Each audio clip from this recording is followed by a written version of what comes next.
పేరు Charan sir. Weight కన్నద్దాలతోటి 40 sir. మరి కన్నద్దాలు లేకుంటే కన్నద్దాలు తీసినా కనపడదు కదా సార్. సరేలే నీ రిపోర్ట్లు వచ్చినాయి. నీకు టీబీ వచ్చిందయ్యా. నాకు వద్దులే అండి సార్, మా ఇంట్లో టీవీ ఉంది ఆర్లాడి.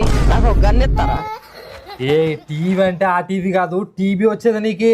టీవీ సార్ పెద్దది కూడా టీవీ ఉంటుందేమో కదా సార్. అది మీరు ప్యాకింగ్ చేసి పెట్టండి సార్, నాకు పేడ ఉండాలి కదా సార్. ఇట్రా కూర్చో ఇట్రా. ఏం సార్ ఎక్కడెక్కడ నుంచి వస్తారంత తలకాయ తిన్నికే. ఏం సార్ మా వానికి ఏమో రిపోర్ట్లు తేలిట్టు ఇస్తలేమంటేనే నువ్వు మళ్ళీ వస్తువా అన్న? నువ్వే చెప్పనా వన్ రిపోర్ట్ టీవీ వచ్చేదా కూడా ఒకటే టీవీ అంటే అడ్రస్ తెచ్చిస్తావనా? అట్లే ఎంత తిక్కనాలు మెంటల్ నీకేమన్నా టీవీ లేదా టీవీ పడతలేదు అదే ఎంత తిక్కనాలు ఎట్ట బతుకుతాయటం లేదు. చలికాలం అయ్యఫా ఎండాకాలం వచ్చా ఏసి అడుగు ఆన్సర్